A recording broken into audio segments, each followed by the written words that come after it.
and liftoff. Hello, and welcome to the Recipe for Greatness podcast with me, Jay Greenwood. Now, the goal of this podcast is to interview the people behind some of the best food companies in the UK and deconstruct how they did it and tease out the knowledge and skills that they used to grow their business. And hopefully it will inspire you to set up your own. Now, this week's founder is an amazing founder I've been wanting to interview for ages. So it's a dream that he's on. Adam Wills is the founder of Gourmet Burger Kitchen. They pretty much founded casual dining. He's also the founder of coffee and artisan donut concept, Crosstown Doughnuts. They make the most incredible donuts. Head over to their Instagram and you can see really how good a donut looks. I love this interview. We sat down and spoke about his journey, the amazing things he's been through, and he offers amazing advice for aspiring food business founders on what they should be thinking about now. He also tells a story about how he almost blew up his first restaurant. It honestly was an amazing interview. So please enjoy my interview with Adam Wills. Well, Adam, thank you so much for joining us on the podcast today. I really appreciate it. Thanks so much for being here. No problem. No, thanks for having me. Awesome. So I wanted to start off and talk about when you first came from New Zealand to London. What year was that when you came here? I came out here in July 1997. When I first came out here, I wasn't in food. A lot of my background in the past had been food, but when I landed here in 97, I was actually working for a software company, and that's sort of what brought me to the UK at that time. And did you always, was like software the plan for the future? Was that the career that you thought you'd be ending up on, or? No, look. I like many things. I'd been in food for a long time. I left school sort of, relatively young, so sort of just turned 17, and went and sort of started making a career in the hotel, food and hospitality trade. By 20, I had bought and built my first business, which was two retail delicatessens and a catering company in Wellington. And when I look back at what 20-year-olds look like when they walk through the door now, it's hard for me to kind of reconcile how young that was. But we had two retail shops going. I'd always been in food, always sort of enjoyed people and the idea of the catering and the hospitality space.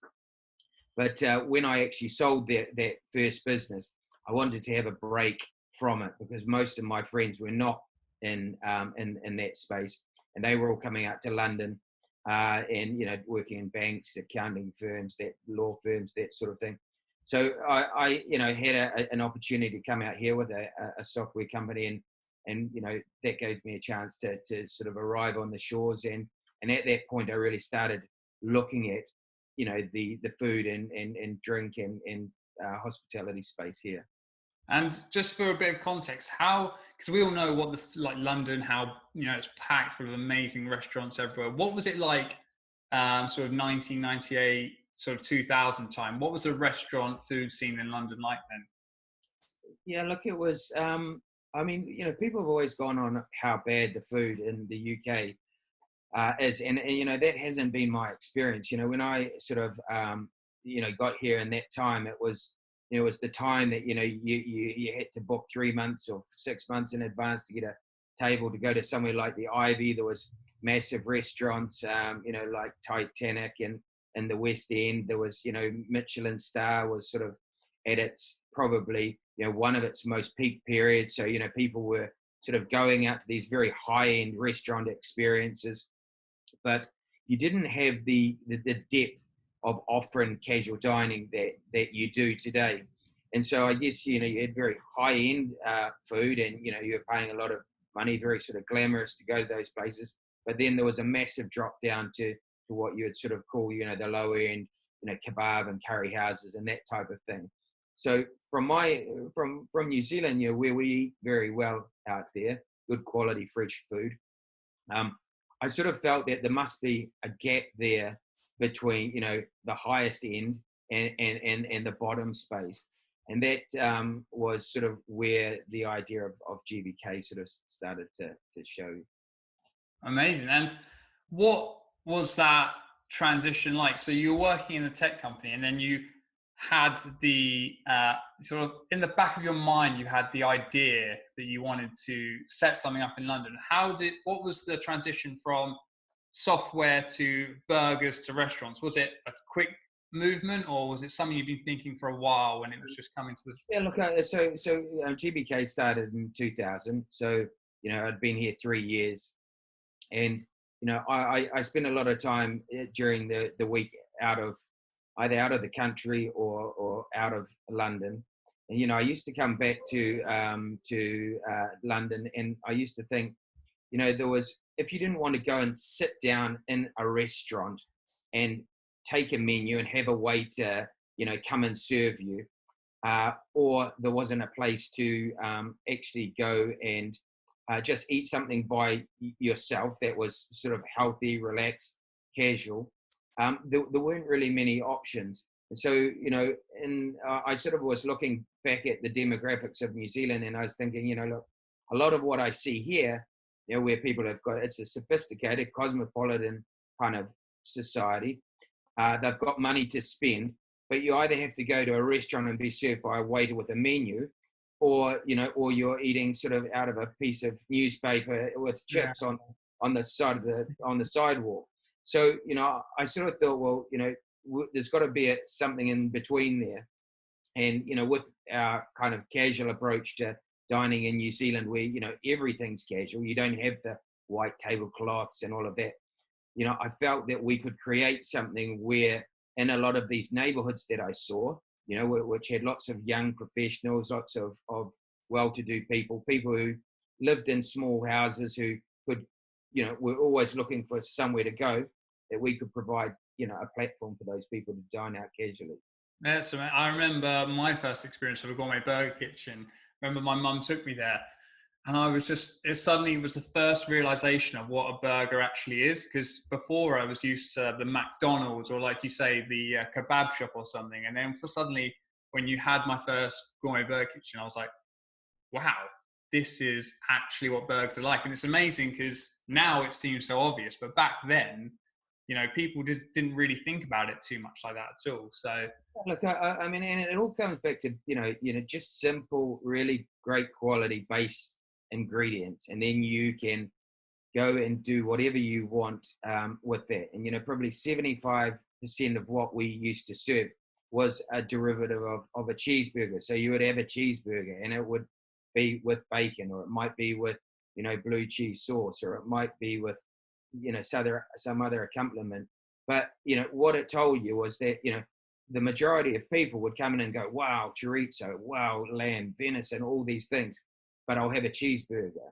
And so, what we had to focus on was making sure we produced, amazing cheeseburgers, really great chips, some nice dips, and some cold beers and wine.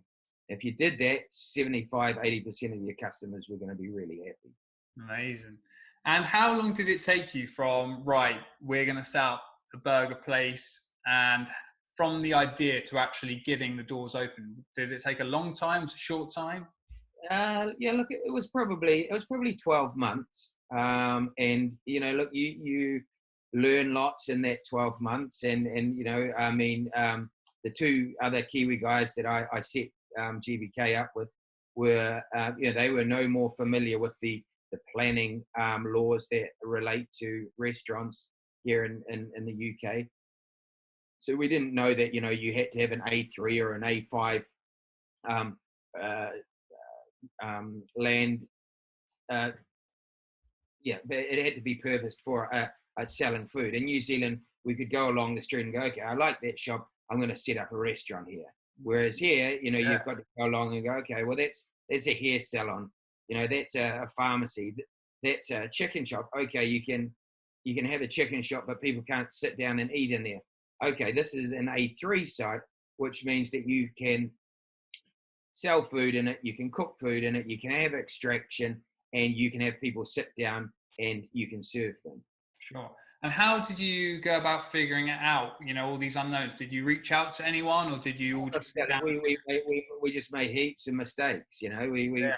went to see sites all over London, you know, which were hairdressers and pharmacies and all these things. That once we got there, you know, the person said, "Well, you can't set a burger restaurant up. This is a retail shop." You know, we pretty quickly realised, okay, right, we need to get a handle on the planning status of these shops, and you know, and then you start looking, and then you start realising all of the intricacies that come with those particular planning styles, and you know, you start narrowing your search down. But you know, look, it took time to, you know, raise the money. It took time to, you know, obviously get that to come together and explain to people, you know, who are going to invest in it. You know, we have an idea. We haven't got a site.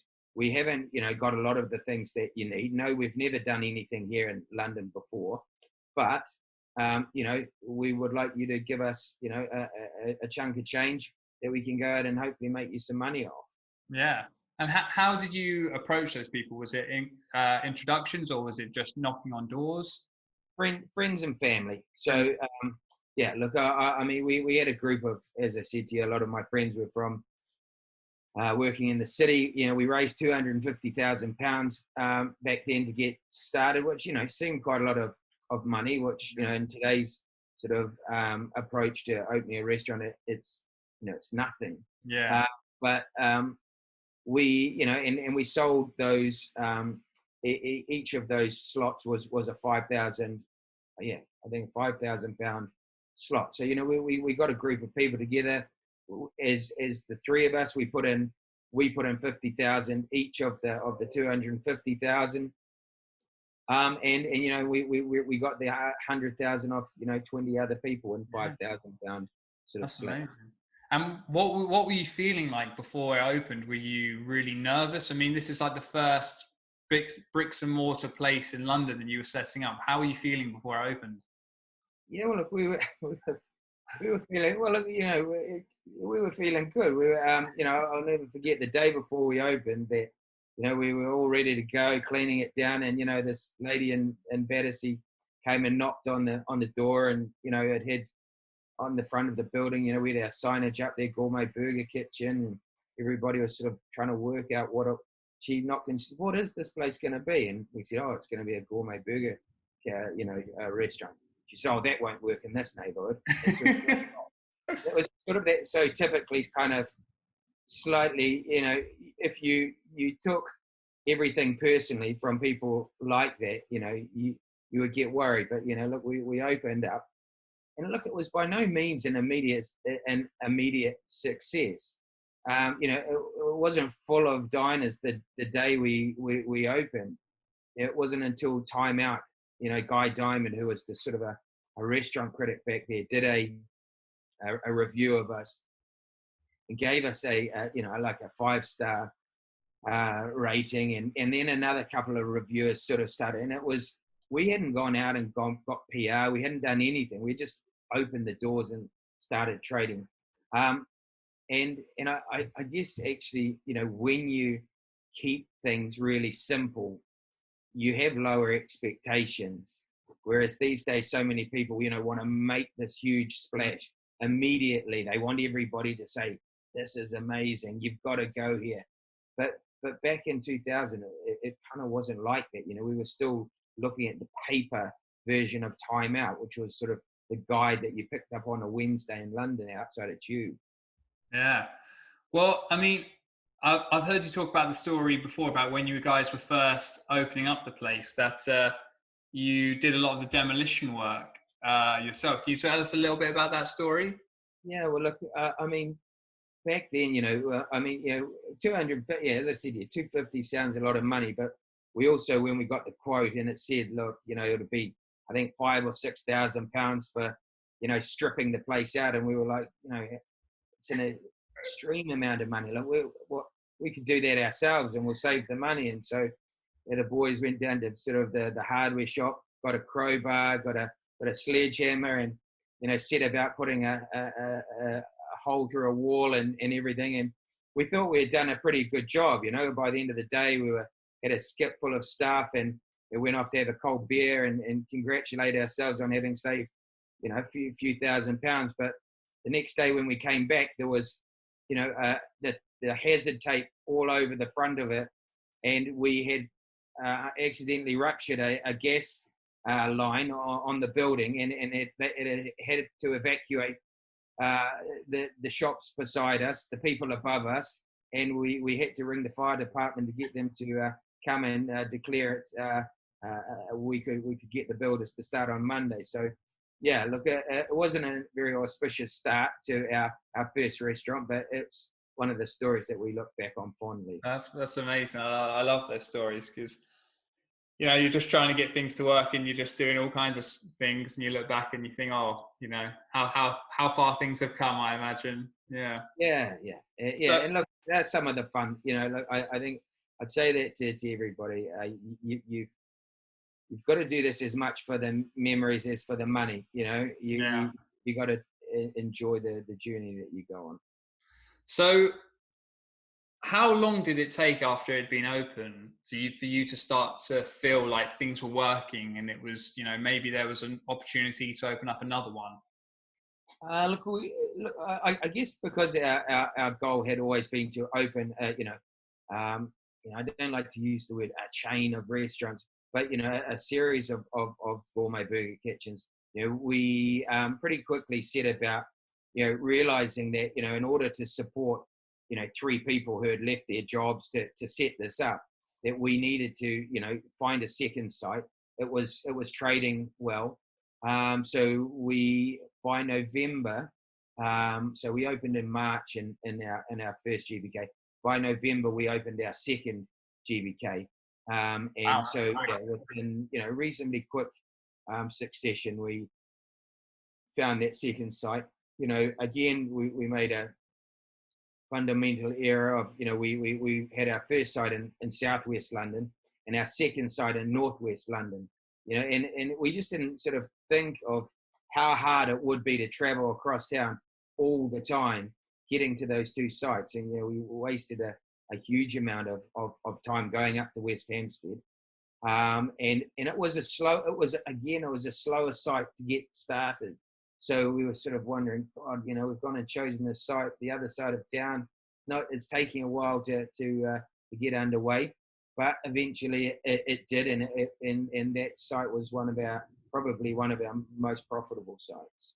Amazing. And then I know, you guys grew and you kept opening, and then in 2004, how did the approach come of someone else getting involved in Gourmet Burger Kitchen and sort of taking over a share in it? Yeah, look, we pretty quickly after we'd got underway, and we were lucky. We had queues out the door, and we had opened another couple of sites, and people were taking notice of the concept. The food was getting good reviews, and people started asking us, hey, what are our plans? What are you guys up to? And it got to a point for us where it was quite distracting. And then there were people who were, just interested in it, but not really wanting to pay any significant money for the value we had created. So we appointed an advisor, and anybody that came to inquire, we just directed the inquiry towards them. And that allowed us to get on with running the business, and they could be screened by our advisor as to sort of what their intentions were. And in I think, as you say, 2004-05, we accepted an offer from Clapham House, which was some ex-directors from Pizza Express who were buying up concepts and sort of building a multi-brand concept, which they listed on AIM Stock Exchange. And how old were you at the time when Clapham House came in sort of with an offer? What my age Your or the age, yeah. my age? It would have I've been 33. Yeah, 33. Mate. Something like So what was it like? Because you were probably, you felt, this is something you'd set up. Was it easy to let it go, or was it, it was kind of a tough decision? I think it for me it was, and I it being in the operational side of the business, which basically means doing the real graft, the long hours, solving huge amounts of problems that you run into. I would have been doing 80, 100-hour weeks, and it had kind of got to a point where we knew that it was going to be worth something. We knew that it was going to grow into something probably larger than what I saw myself wanting to run. I didn't want to be the guy who sort of ran 50 or 60 sites. I was happy being the guy that had created the start of the business and would hand it over to other people who really were more designed in what you call a rollout. Amazing. So you're 33 and this is all coming. What are you thinking at this time? Are you thinking, all right, I can go relax at a beach now and just relax? Or I guess if I'll turn 50 this year, and when I think about how much money that seemed for a single guy back then, so much to do, see, it seemed a huge size check to get. But when you realize, at 50, when you've got 3 kids and you've got houses and all these things to do, that it was a great foundation block, but you still had to get back in. And I think the other thing is that you realize after a break, you want to get back and show people that it wasn't just luck. Yeah. And that's probably the the entrepreneur in people, which is to have another go, not sit back. Sure. And I want to ask, when did you meet Peter Gordon? How did that relationship sort of evolve? Yeah, so Peter's obviously a New Zealander as well, and as I said to you, when we started looking at Peter was running the Sugar Club here in the UK, in London, and so he had that natural connection to the food industry. So we met him back in 2000, and subsequently, he was involved with GBK in helping us create the menu. We also subsequently had Kopapa, the restaurant we had up in the West End, after that together. And Peter is also a shareholder in Crosstown as well. Amazing. And I want to touch on sort of 2014. So you'd had the success with Gourmet Burger Kitchen, you had Kopapa opened, and then something landed on your desk, and it was a business plan, wasn't it, for a coffee shop from your now business partner, JP? Yeah. And yeah. Sorry, Karen. Yeah, what was it about? Because I imagine you probably had lots of people, lots of budding entrepreneurs sending you things, sending you concepts, ideas. What was it about that really took your fancy? Yeah, look, I mean, to date, I've never seen anything as complete a pitch as JP put together, which was, he had an idea of, wanting to open, a coffee shop concept. He had done a hard-covered, bound business plan, which sort of set out the style of how he saw the operation. He had identified sort of locations. He had done so much research and presented it in an amazing way. There was a little bag with coffee beans, and there was all of this stuff. And to be honest, you're right. I did get a lot of approaches constantly from people.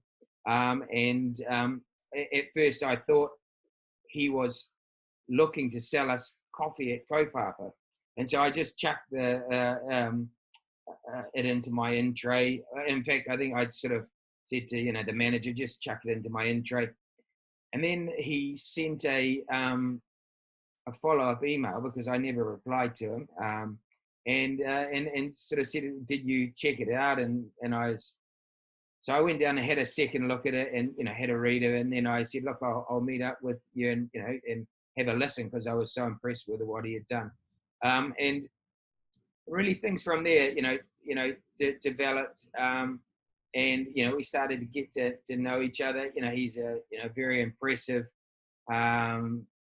impressive young guy. And when I say young, the reason why I say that is, as you get older and you get surrounded by people of a similar age or older people, they lose their enthusiasm for a lot of things. And that's just, I guess, like many things in life, as people work their way through it, you don't want to take as many risks. You don't have as much energy. You're weighed down by, a variety of different obligations that you have.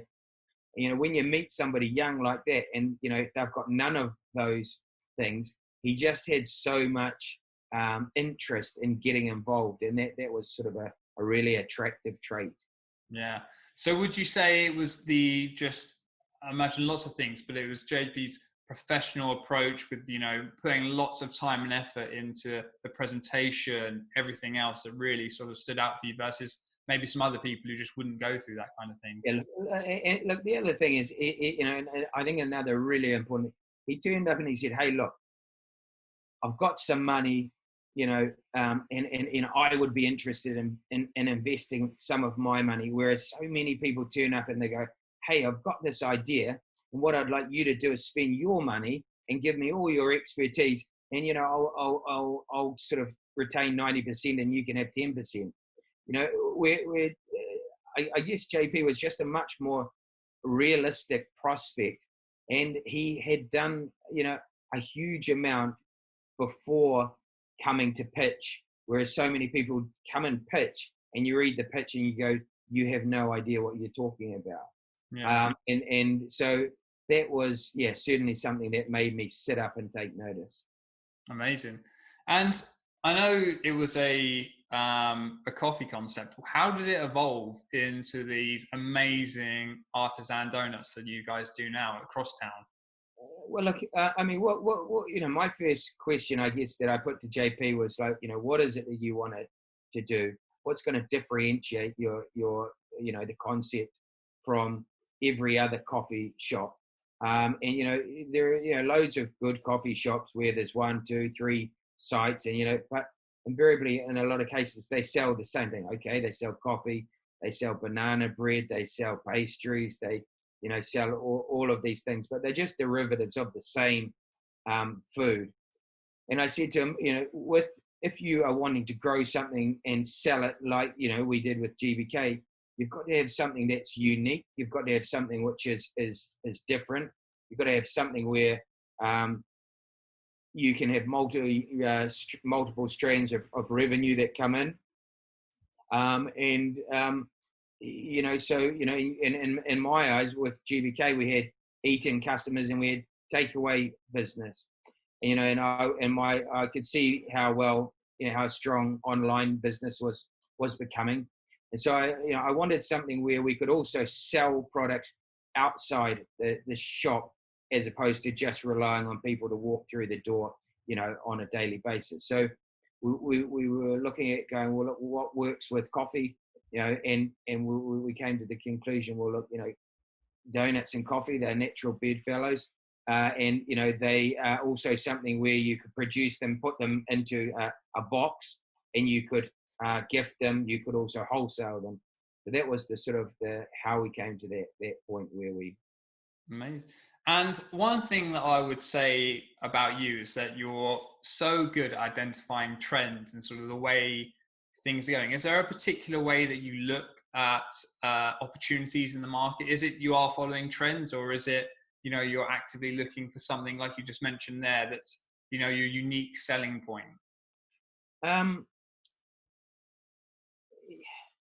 I I guess I haven't. You know, look, you could look at it and say, um, I don't think I follow trends. I'm I probably look to always think, well, you know, how can I create something that I think the public are going to enjoy. I'm not scared to look at things and go, how can I make that better? And you know, if you look at burgers, you know, burgers were downtrodden, donuts, you know, didn't have a great reputation, and yet, you know, they were both, you know, well known foods, and you know, even when they were in their bad form, people still ate them, and there was a level of kind of connection to those things. They had been around, so you know, although you know McDonald's, um, it's, you know, it serves a purpose, but it's not a great eating experience. And so I always kind of look at things and go, okay, how can I turn something into a great eating experience? And I guess you know, the word we use is the premiumization of products which people are familiar with and that people are really comfortable with. That's the perfect way. That was the word in my head that I was looking for. What you know, take something that was just considered, you know, not so great, but then turn it into something, a premium product that people really want, and you can charge more for it because it is just that good. So that premiumization is the word that I was thinking of in my head. One thing I wanted to ask you about was co-founders. Now, I've noticed that you team up with amazing people, and you know, with Gourmet Burger Kitchen, we touched on there, you had Peter Gordon, Yep. advising on the food as well, and then with Crosstown, you know, you've got great links with people who have experience in bakeries. Again, Peter Gordon is there helping with the flavors and everything. How important or unimportant do you think finding a team and working with them is? Yeah, look, I love working with other people. You know, I mean, it's my, you know, I wouldn't want to do these things by myself. And I think also trying to find people when you start a business who are going to represent different aspects that the business is going to need, you know. And so I have tended to be the food guy or the operations guy, and you know, I've always needed somebody to do the numbers, or I've needed other people to do the brand.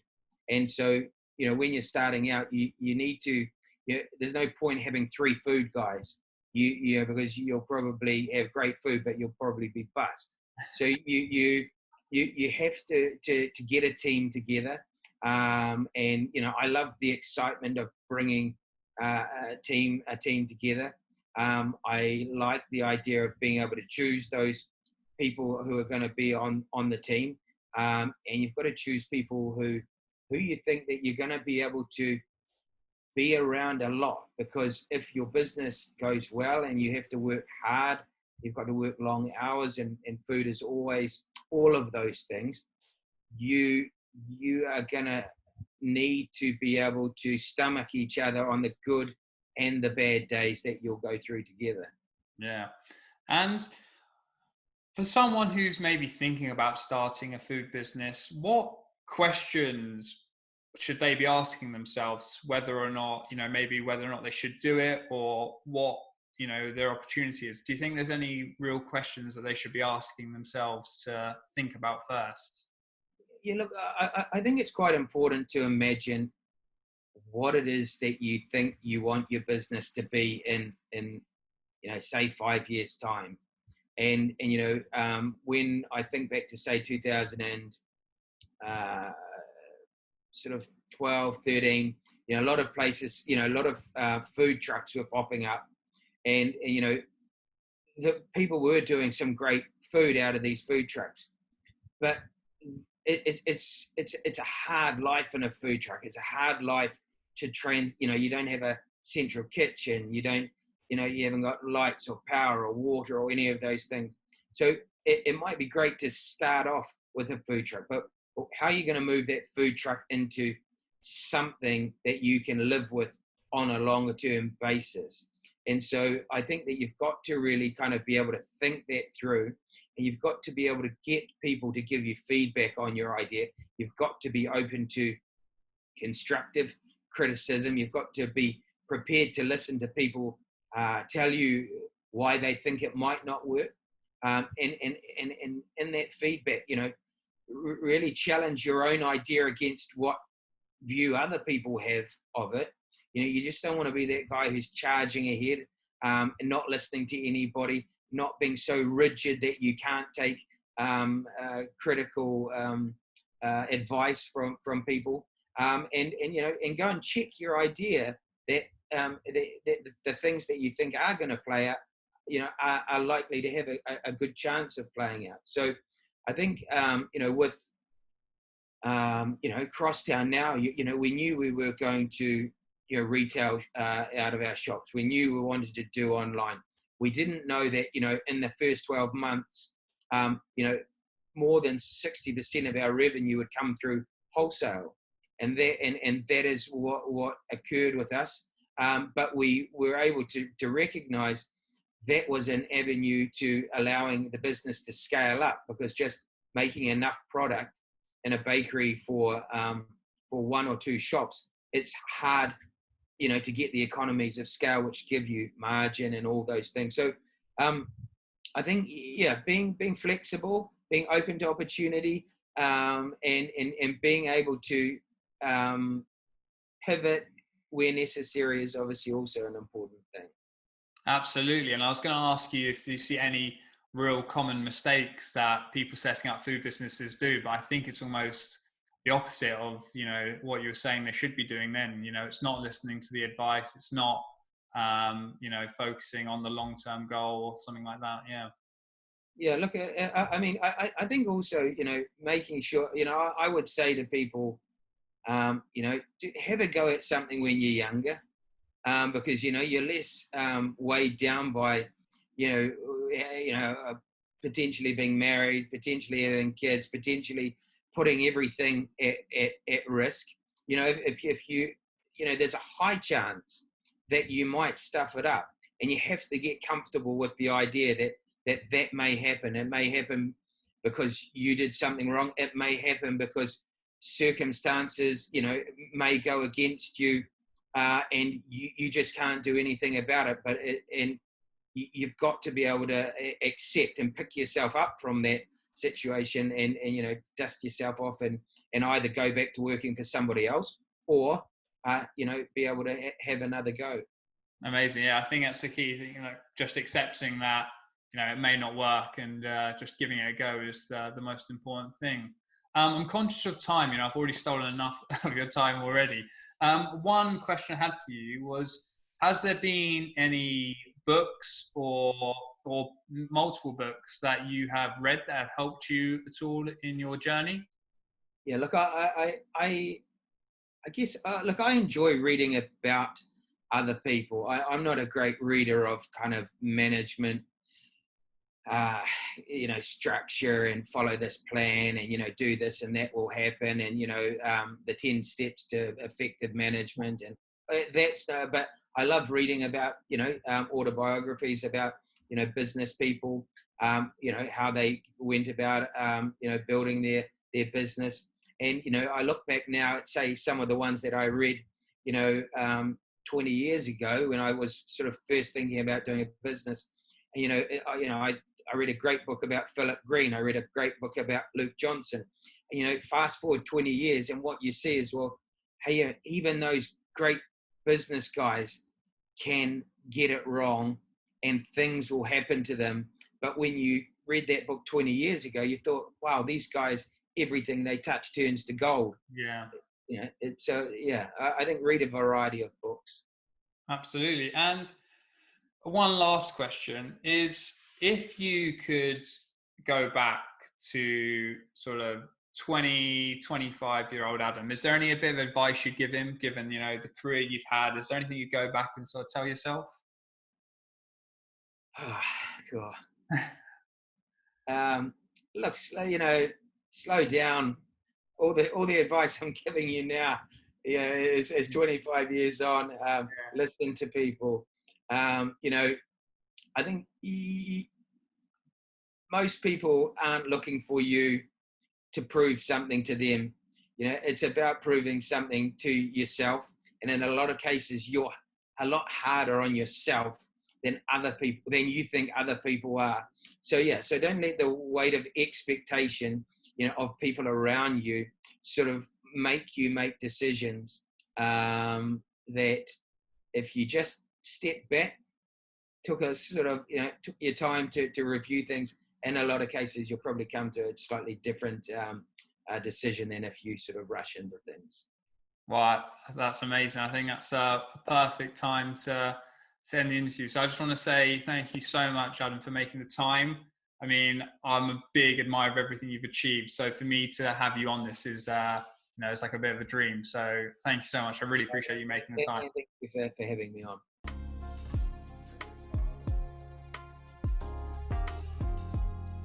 Thank you so much for tuning in. You don't understand how much it means to me that you've listened to this episode. If you liked it, then please hit subscribe and leave us a review on Apple Podcasts, Spotify. Would love to hear from you and see what you think. If you're interested in learning more about founding a food business, then head over to www.jgreenwood.com and there'll be a little bit more information about finding a food business on that. But guys, thank you so much and be great.